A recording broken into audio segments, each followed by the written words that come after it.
Hello, this week I've got a fabulous chat with Marianne Page. Marianne goes through her values. She's all about how we can systemize our life or put things in place to do things better, whether it be in our work life or in our personal life, and just how we can function better. It's a great chat with Marianne. She's based in the UK, so she's got an awesome accent. So let's jump on into the episode.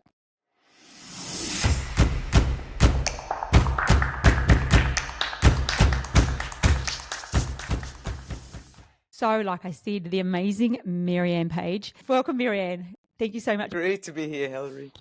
Good morning where you are. Good evening where I am. Good evening to you, yes. It's always a little bit dubious when you podcast this time of day because I come on and I'm like, are you going to turn up or are we going to have a time clash? Because it blimmin' happens. But the reason Marianne and I are speaking is for a number of reasons. One is, well, we've connected through a speaking group. We're in for keynote speakers. So we're in the same group, which has been fabulous. But what Marianne does is she's all about systems, and she can tell us her journey through McDonald's, which I will find rather interesting. But the other thing with the systems, and we were talking just before we started, is that the systems that you have in business are systems that you have in life often. But anyway, before we go even there, Marianne, thank you. Over to you. Tell me, give me the version of how you like to introduce yourself outside of that bio.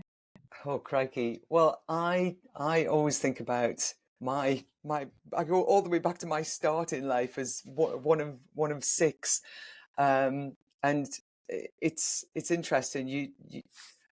I talk about standards. My parents had very high standards. If you came second in a class, it was, well, who came first? If you got 97 in a test, it was what happened to the other 3%. So I really started out looking at standards, and my life has been, like everybody's life, has been a journey of ups and downs. I've had real highlights, but I've also had real low times, and I think in life, one of the underrated qualities, if you like, is resilience. That ability to just keep going. The crikey, you've probably seen all of those mugs and whatever, certainly over in the UK, keep calm and carry on. For me, it's like keep strong and carry on, because you're going to have hard times, and you battle through them. That said, my life actually, I've been very lucky all of my life. So in terms of how I would introduce myself, well, yeah, I love being creative, so I love writing, hence the books. Although I did want to write a crime thriller rather than my first book was called Process to Profit, which is like the dullest title now. But my sort of mission in life is to help people to understand that life can be easier if you put certain things in place, if you have systems and routines, if you surround yourself by good people and don't settle for people who bring everybody else down, who bring you down. And that for me is work and life. That's exactly what I believe. And I try to make a positive difference to everybody's life, because you want to leave the world better than it was when you arrived in it, is my view. Interesting, you're looking for those words. The podcast, is called Bounce Back Better, because it's all about whether you wake up in the morning and you just had a bad night's sleep and you got to be game on, whether you've had a crappy week, whether you've had a crappy month, a crappy year, a crappy section of your life. It's just that ability to just bounce back better, to just draw that line in the sand and step over it and say, right, I start fresh today with a new attitude. It's almost like Hilary 2.0 Absolutely. or Hilary S comes out or whatever it is. At one point in my life, I created I don't know, when you were younger, you used to do like mixtapes. Yes. I mean, playlists on Spotify, I guess, these days, rather than mixtapes. But I had I built my bounce back ability tape. And every time I just was feeling low, I would just stick it in and then just dance around the room. It was loved it. And you were also talking about, we often show the highlight reels of our life, but you just touched on there being, we have low reels, and we never show anybody those. We probably pack ourselves away when we're having those moments. But I do agree with the resilience thing, and we've all got our opinions on, the different generations and how we deal with resilience. I think the Gen Xers are the best. I just think that we just had to. We were just brought up before, I don't know, all the PC stuff came in, and we've got we've got that edge, I believe. But that's just a me thing. Well, Probably I'm 'cause probably I'm a an Xer. generation before you. I can't even remember what the generation before Gen X is. It's the boomer. Yeah, You're a boomer? I'm just on the edge of boomer. Yeah, I might just make it into Gen X, but I'm yeah. just on the edge of boomer. So, Yeah, Marianne, I went to your website today and had a good look because I like to know a little bit more about what it bit is of somebody cyber does. stalking never hurt Oh yeah, anybody. can't not do a little bit of cyber stalking, and I really love the idea of systems, and we've really made a massive effort. I did your test. I did all right in some of them actually. So there's a free quiz on there, and I'd recommend doing it. We are putting all the links in the bottom, but if you wanted to do that, where is that test situated? That's on mariannepage.com. mariannepage.com. You just You can't answer miss it. it. It's like It's full there's a punch. link to it on every page virtually. It was good. I love that the answer came up straight away, and it just went through in your business. And like you mentioned, can you be away from your business? And can it function without you? And where Yeah, you are, where you're falling behind, and just things that you could do to fix it, which was awesome. But I was quite pleased with some because what shone for me was our customer service is excellent. brilliant. But we are missing. There's a couple of other things that need a bit of tidying up, which I am aware of. But in more recent times, we have gotten better with processes, and I so know the difference. I resisted processes for a while, and I don't know why. I think it was when I was bringing more people on board, and no one can do it as good as me, and I just do it myself, and they're unreliable, and when I learned to let go of that and actually have a process in place, it's been so much easier. And is that what you find with most people that you work with? And even for me, if I apply that to my life, I get out of bed in the morning, I will go straight to the bathroom, and I go straight to the coffee machine, and my cup's already ready beside it because I got it ready the night before. It is systemized out completely, and I know exactly what I'm Absolutely. doing. You Yes. probably drive if you drove to work, you drove the same way every day. It's like, yeah, it's for me, a lot of it is around the language of systems. So the word process actually shrinks a little bit of my soul. Oh, I say the word process and I see the shutters coming down, oh. and in teams, certainly, certainly with the people that I work with, you talk about, right, come on, we're going to build some processes. We're going to document our processes. And it just sounds dreary and dull and, oh God, really? And people spend months sometimes documenting their processes. And what I try to say to people, stop talking about standard operating procedures and processes and, Lean Six Sigma. They have their place in big businesses that really need, like those manufacturing industries have done amazingly with Lean Six Sigma, Toyota, etc. But for most of us, from tiny businesses up to bigger, we just need our way of doing things, and we need to train everybody in our way of agree our way of doing things with the existing team, because when you're working on your own, it's easy. You either follow your way of doing things religiously, or actually, I can't remember how I did that, so I'm going to do it a different way this time. But when you're working with a team, if you can agree, right, here we are, I don't know, say a reception team, let's let's list all of our routine tasks, and then let's agree the most simple, logical, and repeatable way to do each of those tasks. And then let's capture it on a video. Because these days, who wants to read a document? I've never known anybody Google, give me a document, give me a process for how to cook the perfect boiled egg. Hmm. They just don't. It's like, show me how to cook, and then you get a video, and then you can watch the video and you rewind it and you can see, oh God, I see what he did there. Yeah. But we choose to, because that's the way we've always been taught, to document processes. Hmm. And if you routines and developing our way are so connected. Routines, checklists, how-to guides, they all just create a level of consistency that people can learn to trust. And that happens in life as well. You know, if you're consistent in how you show up, people learn to trust you. Whereas, you know, if you're the person that everybody's waiting to see what mood you're in before they decide whether they're going to have a good day or a bad day, so that you know, consistency sort of is a constant good quality to have right through business and just through life generally. Being That's the old how consistent. you do anything is how you do everything, isn't it? Absolutely, And I don't know absolutely, who yeah. said that, but that is so that.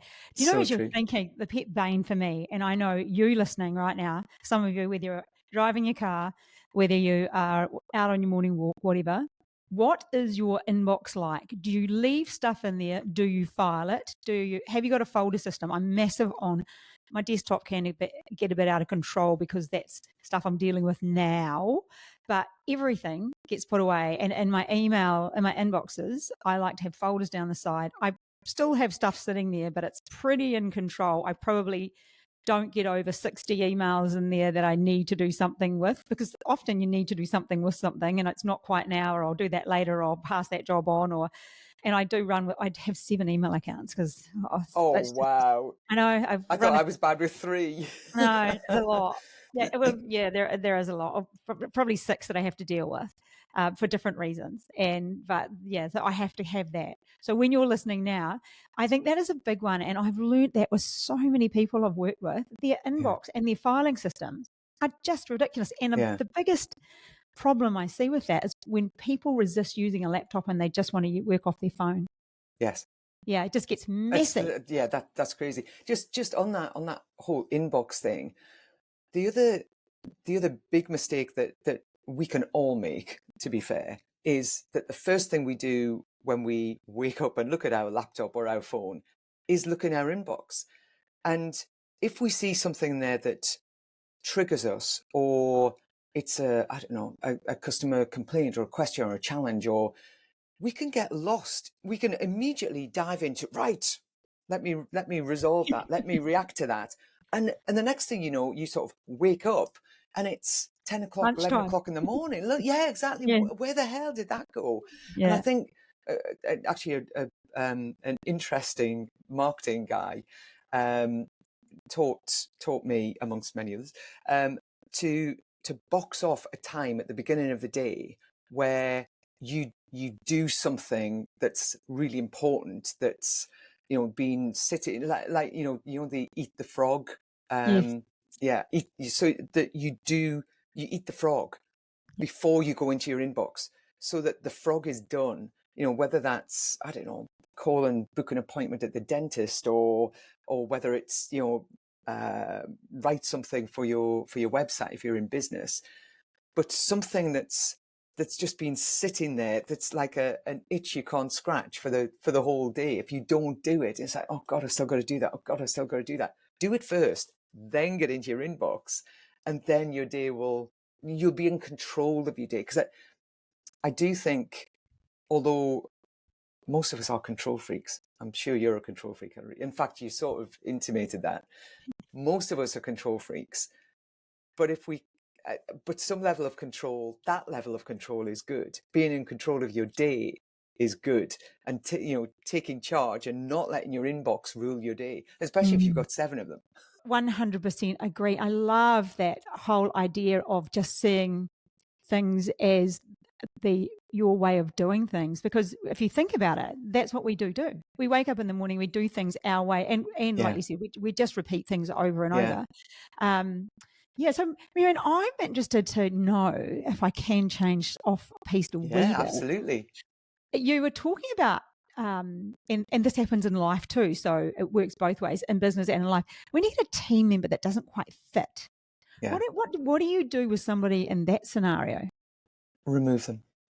Is No, it that so, easy? no, sadly it's not that easy. But I think I do not believe in settling for people. And one of the questions I love asking is, you know, if you could rehire all of your team tomorrow, who would make the cut? And very, very What if it's rarely, not me? yeah, very rarely does somebody say, I love my whole team. They are perfect. You know, we just are a team. There's always somebody, and they've usually been around a long time. You know, my partner actually works with a guy called Brian, and you know, Brian's worked in this private school. He's a groundsman. Worked in this private school for 30 years, and he's never quite mastered the basics of doing the job. Oh gosh. And but they've just learned to settle for him, and that is what we do. We settle for people who aren't right. We allow, you know, you get the standards you settle for as well. So we allow somebody who, oh well, it's just Brian. God, Mm. yeah, no, he's broken another piece of kit. Yeah, well, it's just Brian. And they cost you money. They irritate the hell out of the rest of the team. I know, because Brian comes home with my partner every single day. He's even been on holiday with us. Brian stories. You know, it's like, oh, I wish they would sort Brian out. But in some businesses, there are no consequences. So when you have somebody who's not right, there needs to be a feedback system. There needs to be some way, some formal way of giving feedback. So yes, the day-to-day, you know, that's not the way we do things. That's not our way of doing that. That, you know, correct that, whatever. That day-to-day stuff. Oh, brilliant job. Love the way you talk to that customer. That's our day-to-day. And I imagine generally Aussies, certainly the guys in the States, are much better at giving day-to-day feedback than we are in the UK, where we use humor, sarcasm, avoid confrontation, because that's what it's seen as. It's seen as, you know, if I give somebody feedback, I'm criticizing them. No, you're not. You're giving them feedback. But it's that formal feedback once a quarter that it gives everybody their time in the sun. So the people who are doing great get to hear how great they're doing and get challenged to be better and take on more responsibility. But those people that you're talking about that aren't good get to hear specifically what they're not good at. And sometimes people just haven't had the feedback.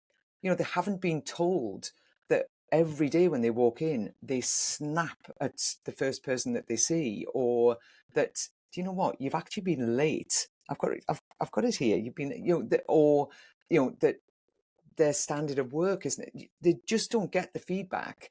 So we're sort of setting them up for failure. But if you have a formal system, then you can actually say, if this doesn't improve by the next time we sit down, in whether that's a month, a quarter, there will be consequences.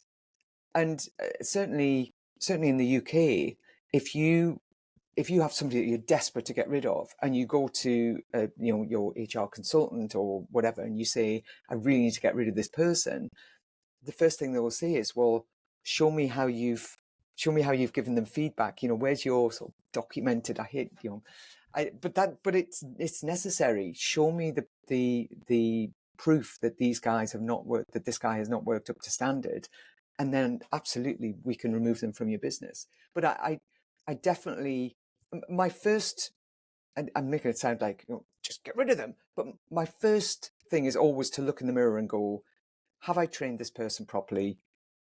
Do they know our way of doing things? Do they know the standard that is expected? What good looks like? Have I given them consistent feedback? And if I've given them consistent feedback, if I've done all of those three things, if I have given them all of the support that I can, and they still just don't fit our values, I absolutely will go through that whole process to remove them. So in your personal life, Marianne, if you have somebody that isn't a match with you, if that same thing's going on, how do you deal with that? Oh, Because I'm sure everybody very listening badly. today, yeah. Do we put up with people that, you know, that we don't really gel with? Or I actually had a situation a while back. Somebody sent me a message and said, I'd love to catch up for a coffee. I didn't know them. I didn't really know what they did, so I didn't know their reasoning why. I was really confused about it. My time's quite precious. It's very precious. And I thought, Yeah. I just didn't. I was like, oh, I don't know. I don't know you. I don't know. Yeah. How do you respond to that? Yeah, Yeah. but we do have those people. Yeah, we do have those people, and I, you know, in business, I know all the strategies, and I can, you know, I can do all the talk. In my personal life, do struggle to be direct. I struggle Well, to, because I I'm a people pleaser. I want to be like, I mean, I'm, to be honest, I have got to that stage in life where I'm a bit more Helen Mirren than I'm trying to think of somebody who's really lovely and warm and cuddly. I am a bit more able to just go, no, no, go away. But all through my life, I have been a people pleaser. I've not wanted to hurt people's feelings. I've not wanted to be direct with them because, you've got to be, kind, kill them with kindness. I just, yeah, I just I hate being that person that actually tells people what they need to hear. It's really interesting. Recently, I've been working with two 23-year-old managers. They've got really good positions, full of potential, and neither of them really puts work first. And by that I mean that they, they don't really want to work longer hours. So they're like, I was brought up, work ethic, you know, put in the work standards, and you'll work achieve ethic. standards, Yes, work yes, ethic. Yes. Don't you dare take a day off sick. Can you still walk? Get into work. yes. Um, whereas these guys are, it's not that they're not willing to work hard, but they, how can I put it? They just get that life's more important, which Mm, actually is a lovely way to be. Bloody frustrating to work with yes. them because you want to. Oh, if you just stayed that 20 minutes later and just sorted that little problem out rather than leaving it to the next day. Oh, if you, they yeah, they absolutely, they buy in, but you've only got them while they're there, Yep. and you're not gonna, don't send me a message. Don't send me a message outside, at 6 o'clock because I won't answer it. Do it, and it's just so anti my experience. At McDonald's, they crikey, they gave you loads of opportunity, but they wanted their pound of flesh for that opportunity. So For that yeah, indoctrination. I've got a yeah, absolutely, I've got absolutely. a person that the person who edits this, Shelley, and I've talked about it quite a bit on the podcast. She's buy-in to the business. Like she buys in when something happens, we move forward, and it's just Love that. refreshing. It's so Oh, I good love it. to the Yeah. point where if I might be working late or I'll take my laptop home, maybe I'll do a little bit of stuff, and I won't send anything into the inbox, or I'll schedule it so it doesn't show up until after she starts work. Otherwise, she'll do it at night in her own time. I'm like, can you stop? You are not to do that. She just That can't seems. help Oh, herself. I love that. I'm working with a business at the minute where one of these 23-year-olds works, and the standards are really low, and so I said to this young woman that I'd worked with before, I said, will you really help me out here? It's a really good opportunity, but will you help me out, go into this business, even if it's just for 6 months? And so she has, thank God. She's gone in there and she's starting to, by example, raise the standards. But she was preparing for an induction or something a couple of weeks ago, and she was sending WhatsApp messages over the weekend just to communicate and say what was going to happen on the Monday. And on the Monday, one of the team went up to her and said, "What were you doing sending WhatsApps over the weekend? We don't do that. Work is work." And she said, "Well, I'm a manager, and I needed to communicate so that you knew what." It was like it was like, don't send these WhatsApps. You're making us look bad. But yeah, so I do struggle with that different attitude. I get it, and I agree that life is way more important than work. The guy that taught me about do the 90 minutes before you open your inbox, I stopped listening to him when I heard him stand on a stage in front of, I don't know, 600 people and say, until you've achieved £1 million business, your family comes second. He said, my family, they know they've got me for 2 weeks for the summer holiday, and I'll be completely theirs. But outside of that, work comes first. So I will work long hours. I won't see my children. I won't. It's like, no, no. I, I've got a good work ethic, but that is just wrong. when people are standing around your grave, well, he wasn't a very good dad, he wasn't a very good, husband, but oh my Lord, he built a £1 million well, actually several multi-million pound businesses, but that's beside the point. That's not what people aren't interested in how well you built your business when they're standing around your grave. It's, were you a good person? Were you always cheery and positive? Or were you one of those, there's a few around where I live, old curmudgeons who, hi, one guy called Derek. Hi, Derek. How are you doing today? Yeah, okay, I suppose. Like the real EO types. Yeah. But yeah, That sounds very English to me. Oh, yeah, okay. But I don't mean that at all. Not that English people are like that, that's for sure. But I suppose I've watched enough English TV where that shows up.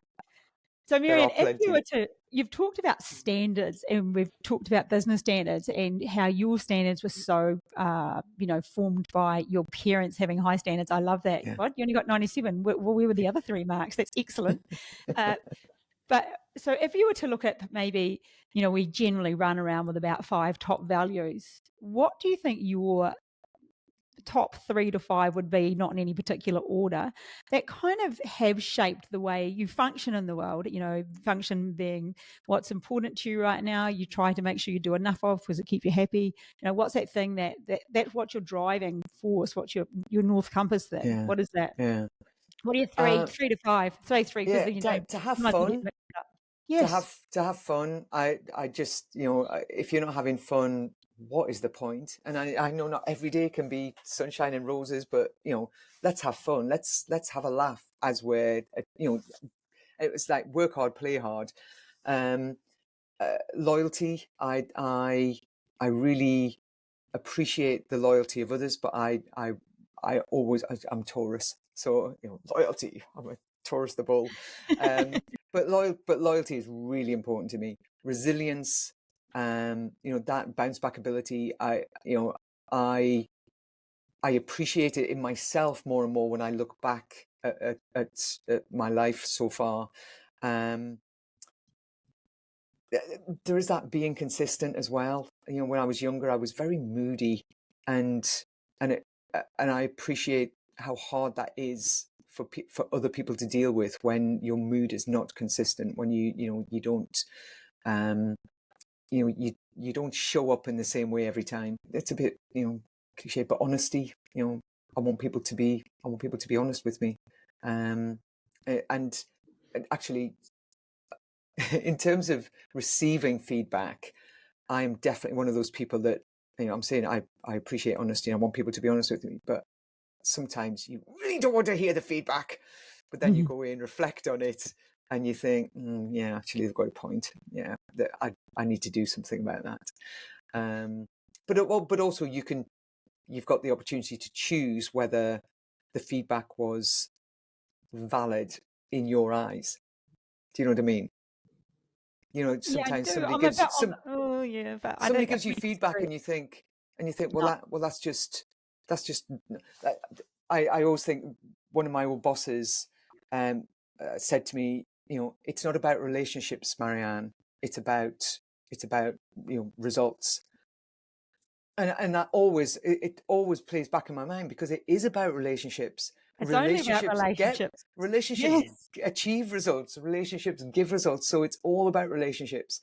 So that bit of feedback, I just thought, no, I'm not accepting that. I'm sticking to it. So it's that sort of feedback. So you were saying, no, you disagree with the feedback thing?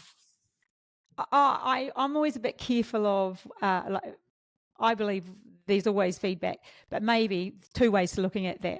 One could be they are looking at a specific incident and they are really coming from there, because I am so aware of, once we see something through a certain lens, it is very difficult for us to change our mind. So if our interpretation of that feedback is more around, well, no, I don't think you're right, then it does stop us hearing all of it. And where is that situation coming from? Is it a one instance thing that we believe, well, no, it was only that one time and maybe it's not. So I'm always a little bit careful around the interpretation of feedback.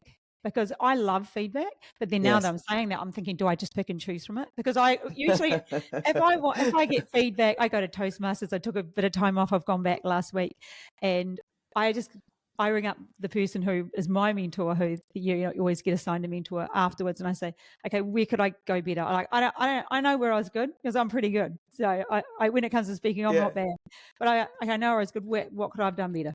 I don't want to hear all the whole, you did really well there and that. Yep, cool, got that. Just what could I do Tell me. better? Yeah. Because I like to hear that. I like to think, okay, yeah, you're right. And I will always pick something from that and think, yeah, I do need to do that. Yeah. Yeah. And I don't think I close it Yeah. off. No, when I give feedback, and I don't know whether I was taught this or whether I just, I don't know, but I always think that feedback should inspire and motivate improved performance. Mm, if it's in a work setting or as the one you described. So there's, if somebody is absolutely rubbish, there's a way of giving them feedback that would inspire them to improve their performance.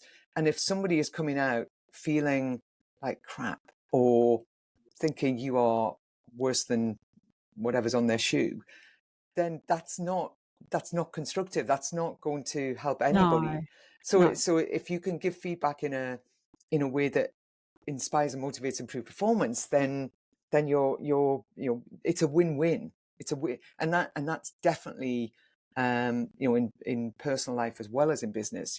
Being kind in how you give feedback. Not fudging it, which is very much a British thing, but actually giving the feedback, but telling them how they could be better or helping them, supporting them. I just think there are ways to give feedback that get the result that you're looking for. Mm. So I also love your values: fun, loyalty, resilience, consistency with mood and how you show up, and honesty. So fun is definitely my number one as well. There has to be fun. And I agree, it doesn't have to be like always like lots of things happening, but I like to have a bit of a laugh. Yeah, You've got to be able to have a little bit of a laugh at some point. Like, yeah, guarantee my phone, it's incredibly hot. I spend most of my day on the phone, but there's also lots of text messages going on, and there's just yeah, like yeah, yeah, any chance that you can get to have a yeah, fun thing. Like, yeah. someone gave me a plant to look after recently. It's the florist, actually gives me her plants that she kills, and I have to bring them back to life. And I name them all. And recently, Arthur, one of my recent plants that she gave me, I just can't resurrect him. And we call it, he's in rehab. But I sent him a picture this morning. I'm pretty sure Arthur's got COVID and he's going to die.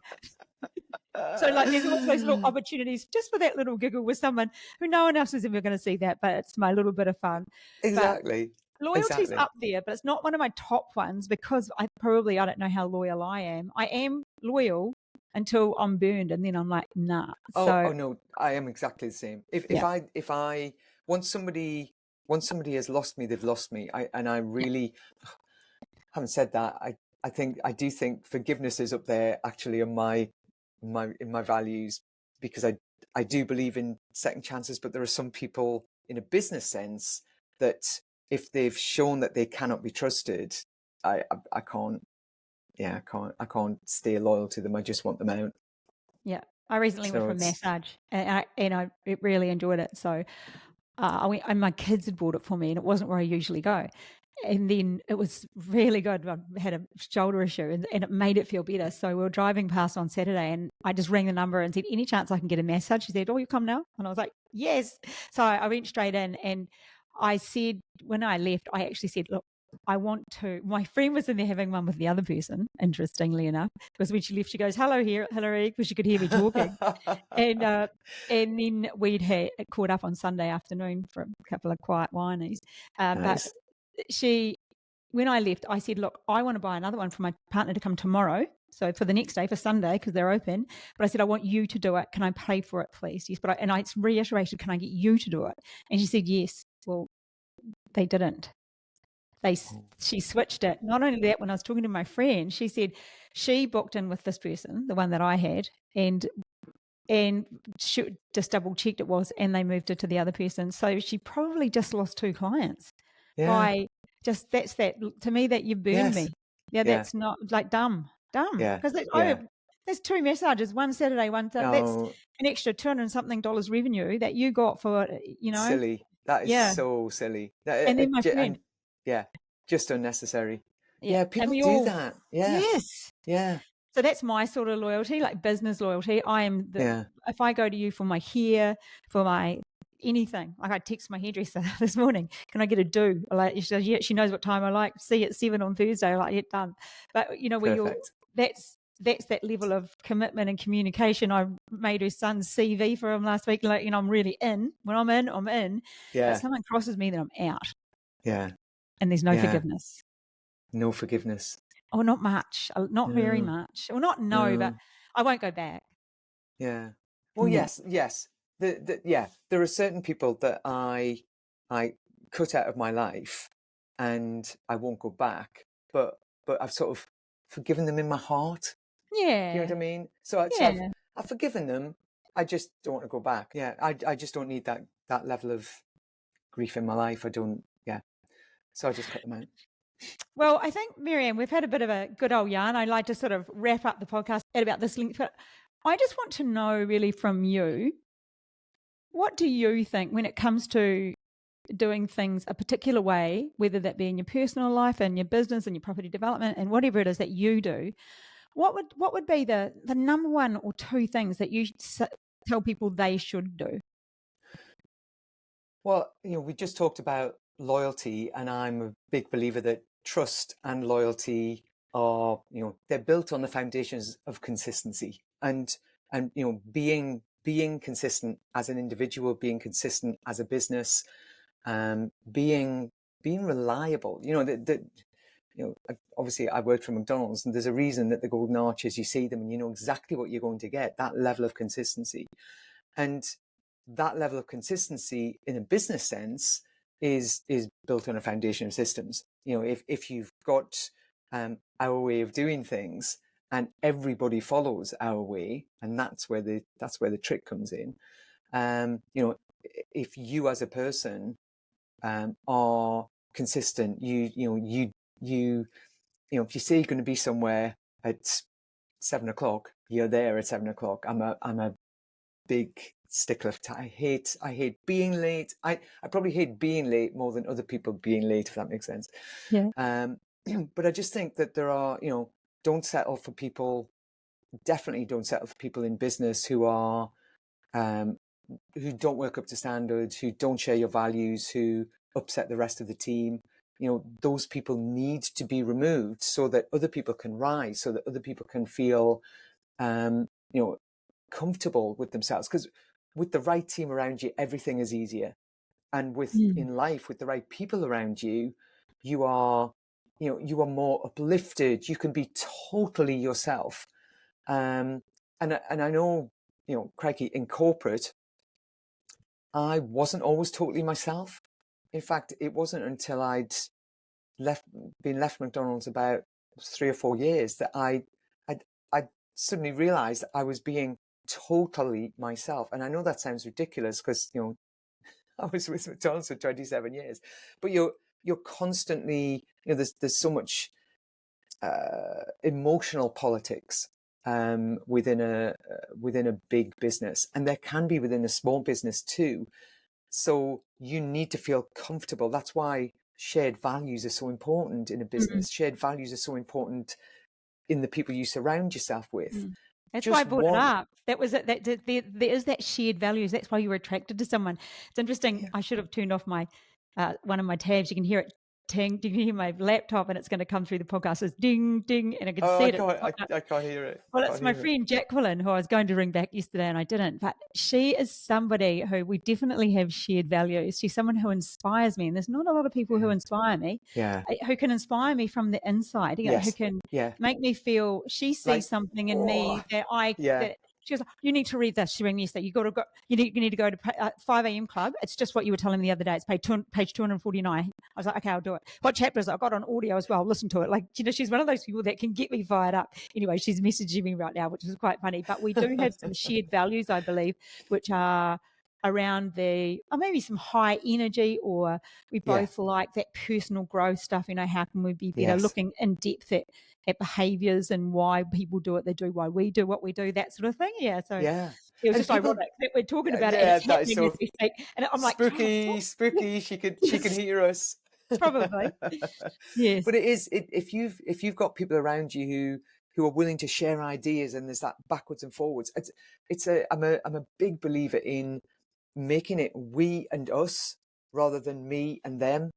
I hate the word staff for that reason, same as process. Staff. It just sounds so impersonal and Mm, so numbers focused. Like mm, I've got staff. No, I've got a team, and mm, we work on this together. People don't work for me; they work with me. mm. And when you can get that, actually, it gives me goosebumps thinking about it, because for me, that's how you build a team. You get people who share your values. You talk about what we are going to do. You develop our way of doing things, and then everything is easier, everything is more fun, everything is more success. You're more successful when you've got that. And just the same when in life, you've got people that you go to for certain things. Like, you go to your friend Jacqueline for inspiration. You probably go to somebody else when you just want a hug. You just want somebody to listen to you. I have somebody that, if I just want somebody to listen to me just vent, there are special people with special qualities, but together we make a team of people with shared values. Yeah, so true. Well, thank you so much today. It was a fun chat. That went so fast, Marianne. It's Oh my brilliant. goodness. I love Yeah. these sort of chats that go all over the place. So I hope you're listening, pick up a couple of gold nuggets there and are able to put some ways into your life that are how you like to do things. I think that's it. So we'll wrap it up Absolutely. and we'll catch you guys. Thank you so much. Links below for everything. So we've got all the socials for Marianne. She also does speaking in the UK. She'd love you to fly you to Australia if you needed to come and talk to you. Absolutely. Fly Yeah, me over there. I'll check, happily check her come. out. And well, I'll be back to talk to you next week. So thanks, everybody. Bye for now. Thanks so much, Hilary. Bye.